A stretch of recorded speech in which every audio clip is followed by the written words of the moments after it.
Perkembangan terbaru datang dari kekuatan militer Iran. Iran dilaporkan mengerahkan kapal tempur berkecepatan tinggi yang dikembangkan oleh Garda Revolusi atau IRGC. Kapal ini dikenal dengan nama Haydar 110 dan disebut-sebut sebagai salah satu kapal tempur operasional tercepat di dunia saat ini. Menurut laporan yang beredar, Haydar 110 mampu melaju hingga 110 knot atau setara dengan sekitar 204 km per jam. Kecepatan ini jauh melampaui kapal serang cepat konvensional lainnya yang dimiliki banyak negara. Dengan keunggulan tersebut, kapal ini dinilai mampu melakukan manuver cepat sekaligus menghindari serangan lawan dalam waktu singkat. Tak hanya soal kecepatan, Haydar 110 juga dirancang dengan teknologi material canggih. Kapal sepanjang kurang lebih 14 meter ini menggunakan bahan komposit ringan, seperti serat karbon. Material ini membuat bobot kapal menjadi jauh lebih ringan, namun tetap kuat saat melaju dalam kecepatan tinggi. Selain itu, penggunaan bahan komposit juga diklaim mampu mengurangi jejak radar, sehingga kapal ini lebih sulit terdeteksi oleh sistem pertahanan musuh. Keunggulan Haydar 110 tidak berhenti di situ. Kapal ini juga dilaporkan dipersenjatai dengan 2 rudal jelajah anti kapal jarak menengah. Persenjataan tersebut memberikan daya gempur signifikan, terutama dalam operasi laut berskala kecil namun mematikan. Dengan kombinasi kecepatan tinggi dan persenjataan rudal, kapal ini sangat cocok digunakan dalam taktik serang lalu mundur. Strategi ini memungkinkan Iran untuk meluncurkan serangan cepat, kemudian segera menghilang sebelum musuh sempat membalas. Iran disebut-sebut menyiapkan kapal ini untuk beroperasi di wilayah strategis, seperti Teluk Persia dan Selat Hormuz. Kedua kawasan ini dikenal sebagai jalur vital perdagangan energi dunia, yang setiap harinya dilalui oleh kapal-kapal pengangkut minyak dan gas. Namun di sisi lain, wilayah tersebut juga kerap menjadi titik panas dalam ketegangan militer antara Iran dan negara-negara barat. Kehadiran Haydar 110 dinilai sebagai bagian dari strategi Iran dalam memperkuat kemampuan perang asimetris di laut. Artinya, Iran berupaya menciptakan ancaman signifikan meskipun menghadapi kekuatan militer yang lebih besar. Dengan investasi berkelanjutan pada platform cepat dan bersenjata rudal, Iran tampaknya ingin memastikan bahwa mereka tetap memiliki daya gentar di kawasan perairan yang sangat krusial ini. Perkembangan ini tentu akan terus menjadi perhatian dunia, mengingat pentingnya stabilitas di jalur energi global. Dokumen yang diduga berisi kerjasama militer antara Rusia dan Iran kini beredar luas dan memicu perhatian global. Dokumen tersebut mengungkap adanya aliran persenjataan dari Rusia ke Iran dalam sebuah skema kerjasama yang disebut berlangsung hingga tahun 2027. Dalam isi dokumen, Rusia dilaporkan akan memasok jet tempur canggih jenis Su-35 yang dikenal memiliki sistem persenjataan modern dan teknologi tempur mutakhir. Kehadiran Su-35 dinilai dapat memperkuat kekuatan udara Iran secara signifikan, sekaligus memperluas jangkauan operasional militernya. Jet tempur ini juga disebut memiliki kemampuan unggulan dalam melacak dan mengunci banyak target sekaligus di medan pertempuran. Kemampuan tersebut menjadikan Su-35 sebagai salah satu jet tempur paling disegani di dunia saat ini. Dokumen yang beredar juga menyebut bahwa salah satu tujuan utama dari kerjasama ini adalah untuk meningkatkan kemampuan Iran dalam menghancurkan pesawat musuh. Namun yang menarik perhatian, kerjasama ini disebut tidak bersifat sementara. Aliansi militer ini justru dirancang sebagai kemitraan jangka panjang dan bukan sekedar respons terhadap konflik global yang sedang berlangsung. Selain pengiriman jet tempur, Iran juga dilaporkan akan menerima sejumlah rudal canggih dari Rusia. Di antaranya adalah rudal H-38 serta rudal udara-ke-udara K-77.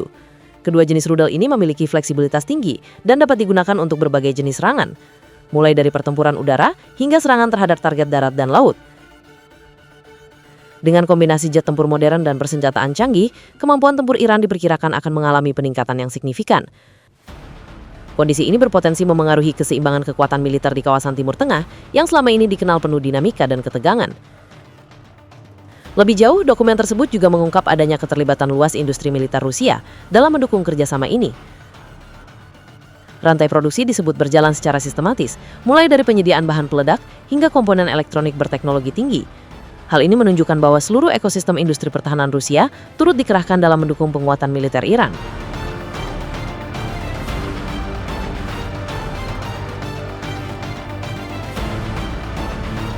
Presiden Amerika Serikat Donald Trump dilaporkan memperpanjang masa gencatan senjata dengan Iran pada Selasa, 21 April 2926 waktu setempat. Namun keputusan tersebut menuai perhatian karena dilakukan secara sepihak hanya sehari sebelum masa gencatan senjata sebelumnya berakhir. Pengumuman ini disampaikan langsung oleh Trump melalui akun media sosial pribadinya. Dalam pernyataannya, Trump mengungkapkan bahwa alasan perpanjangan gencatan senjata dipicu oleh kondisi internal pemerintahan Iran yang dinilai sangat terpecah. Selain itu, Trump juga mengklaim bahwa langkah ini diambil atas permintaan sejumlah pejabat dari Pakistan. Gencatan senjata tersebut disebut akan terus diperpanjang hingga Iran bersedia datang dengan usulan konkret dalam proses negosiasi. Namun hingga saat ini, Iran justru mengonfirmasi enggan mengirim delegasi dari Teheran ke Pakistan. Kondisi ini menunjukkan bahwa jalur diplomasi masih menghadapi hambatan yang cukup serius. Meski memperpanjang gencatan senjata, Trump menegaskan bahwa Amerika Serikat tetap melanjutkan blokade terhadap pelabuhan-pelabuhan Iran. Ia juga memastikan bahwa tekanan militer terhadap Iran tidak akan dilonggarkan dalam waktu dekat. Di sisi lain, Iran akhirnya buka suara menanggapi pengumuman sepihak tersebut. Pihak Iran menilai bahwa pernyataan Trump tidak memiliki bobot yang berarti. Penilaian ini disampaikan oleh Mehdi Muhammadi, yang merupakan penasihat Ketua Parlemen Iran, Muhammad Bakr Kalibaf. Dalam pernyataannya, Mehdi Muhammadi menyebut bahwa langkah Trump memperpanjang gencatan senjata hanyalah upaya untuk mengulur waktu. Situasi ini semakin memperlihatkan ketegangan antara kedua negara yang belum menunjukkan tanda-tanda mereda. Di tengah upaya diplomasi yang masih berjalan, perbedaan sikap antara Washington dan Teheran justru semakin mencolok. Kapal Iran kembali dilaporkan berhasil menerobos blokade Amerika Serikat pada Selasa malam 21 April. Peristiwa ini terjadi meskipun kapal tersebut telah berulang kali menerima peringatan dari pihak militer Amerika. Namun menariknya, di tengah ketegangan tersebut, pasukan Amerika Serikat tidak melakukan penyerangan terhadap kapal Iran yang mengabaikan peringatan. Informasi ini dilaporkan oleh stasiun televisi pemerintah Iran, IRIB. Militer Iran mengklaim kapal tanker bernama Silly City berhasil memasuki perairan teritorial Iran dengan selamat. Keberhasilan itu terjadi setelah kapal tersebut melintasi kawasan Laut Arab dalam perjalanan semalam. Sepanjang pelayaran, kapal tanker ini disebut mendapat peringatan, bahkan ancaman dari gugus tugas Angkatan Laut Amerika Serikat. Meski demikian, kapal Iran tetap melanjutkan perjalanan dan akhirnya berhasil menembus blokade tanpa serangan langsung. Saat ini, kapal tanker Silly City telah dilaporkan bersandar di salah satu pelabuhan wilayah selatan Iran. Peristiwa ini menjadi sorotan karena menunjukkan dinamika yang berbeda dalam respons militer Amerika Serikat. Di satu sisi, kapal Iran kali ini tidak diserang, meskipun melanggar peringatan yang diberikan. Namun di sisi lain, tindakan tersebut berbanding terbalik dengan insiden sebelumnya yang melibatkan kapal Iran lainnya. Pada Minggu 19 April lalu, Amerika Serikat dilaporkan menyerang dan menyita kapal Iran bernama Tauska. Langkah itu diambil setelah kapal tersebut juga tidak mengindahkan peringatan terkait blokade yang diberlakukan.